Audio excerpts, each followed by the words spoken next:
Good evening, students. We're starting with the second method, which is used to solve the system of linear equations. The first method was Gauss-Jordan. The second method is Gauss-Seidel. Both the methods are kind of similar. Now, when I say similar, what does it mean? It means that both of them will require a system of equations. Both the methods will have diagonal dominant conditions. Now, to revise, what is diagonal dominant condition? When we look at the coefficient matrix, okay, so this part forms a coefficient matrix here. This part forms a coefficient matrix, the coefficients here, and this part here. So basically the coefficient matrix would be 43, 2, 3, the first row.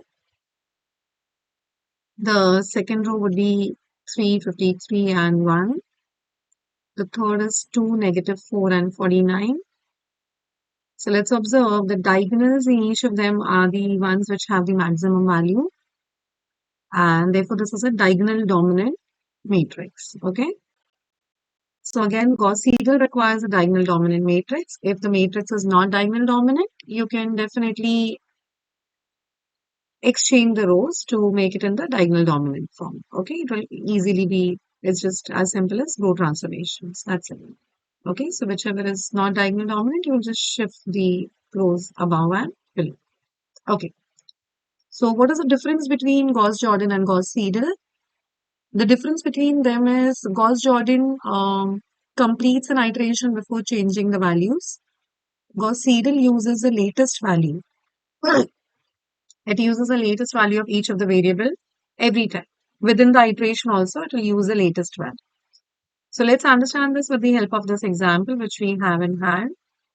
I'll be doing this particular question in the format of a table. So we don't know how many iterations we're going to require. So we'll just create a small one and then maybe we'll keep adding rows as we proceed further. Okay. So let's look at this table here.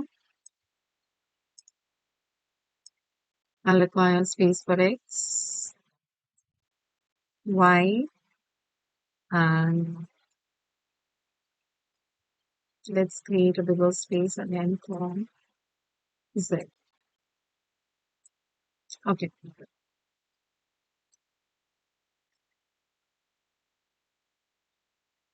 Fine.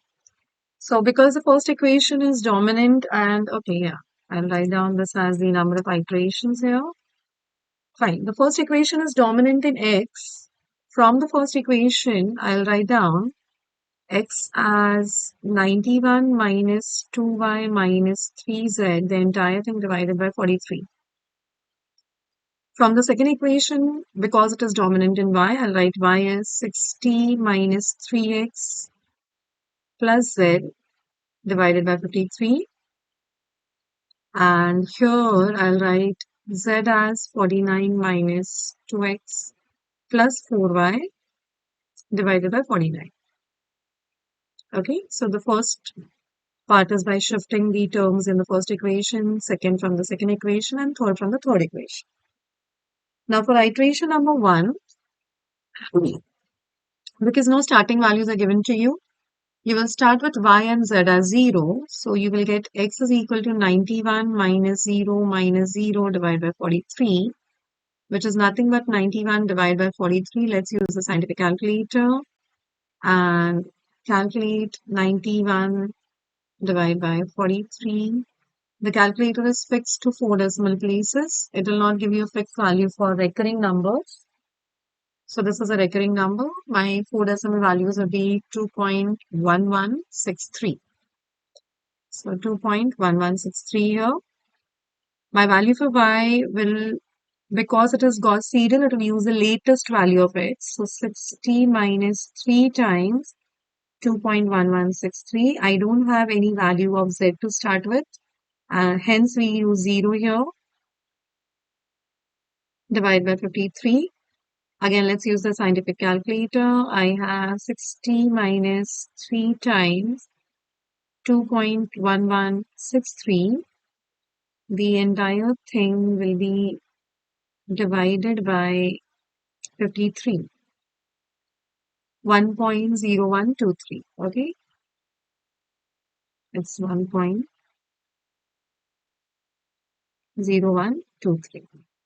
To calculate the value of z, I'll use the latest values of x and y. So let's see the value of z here. Okay. So the value of z would be 49 minus 2 times x. X is 2.1163 plus 4 times 1.0123. The entire thing divided by 49. So let's use the scientific calculator and I'll just roll it this side. Okay. So I have 49 minus 2 times 2.1163 plus 4 times 1.0123. I will put an extra bracket to the entire numerator so that I can introduce the denominator of 49 there. This gives me 0.9963. So let me write the 0.9963 here. I'll create an extra space here. So that becomes 0.9963. Okay, let's move on to the next calculation of x. So we are moving to the second iteration. Now you can see within the first iteration, the value kept changing. Okay, for the first calculation, we had y is 0. Second calculation, we had x is 2.1163 and then y changed by the time we calculated z. So the value changes within the iteration. We're using the latest value every time. So the process is going to remain the same and just that we will keep using the latest value every time. Okay. So let's look at x over here now. Latest values of y and z. Y, the latest value with me is 1.0123. 3 times z is 0.9963. The entire thing divided by 43. Again, let's substitute these values in the scientific calculator. Okay, let me shift the calculator this side. We have 91 minus 2 times 1.0123 minus 3 times 0.9963. Okay, I have not put the brackets, so I'll just put the equal to and then divide by 43. That's 1.9997. Okay. Let's calculate y again using the latest values. So y would be 60 minus 3 times x. X is now 1.9997 and plus z is 0.9963. The entire thing divided by 53. So I open my calculator and I have done something similar before. So I'll use the up arrow key to go to the history. 60 minus is what I did. Okay, this one. I'll just change the values here itself. 53 remains the same. The numerator 2.2. This will get changed to 1.9997. And I also have an extra plus 0.9963. Okay. This gives me a 1.0377. So this is my next value of y. Let's proceed to the next value of z. To proceed to the next value of z, we will substitute the values here, the latest values of x and y. So 49 minus 2 times latest x is 1.9997. 4 times y is 1.0377. The entire thing is again divisible by 49. Let's again use the scientific calculator. And before we get there, okay. Again, the equation with 49 we have already done here. This was the equation. So let's just change the values here. Denominator remains the same. The last term is 1.0377 and the value of x has shifted to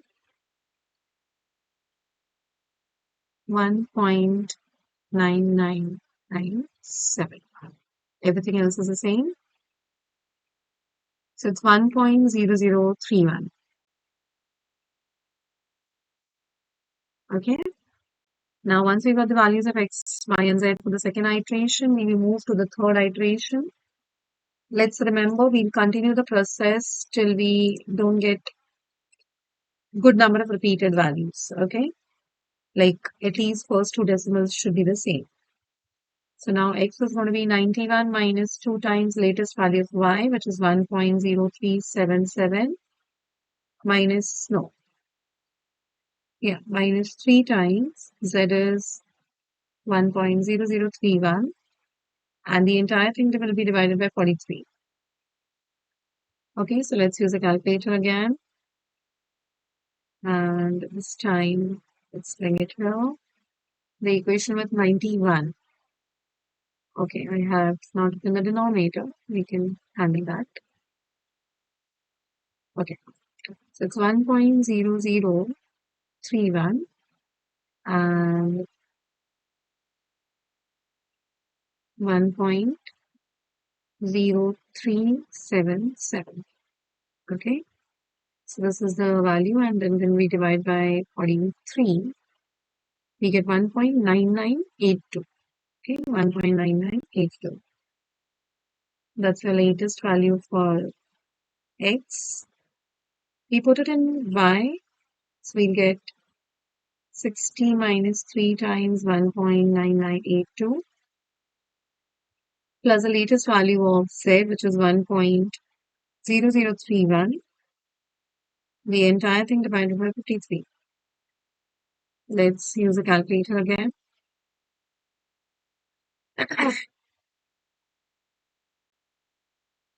Okay.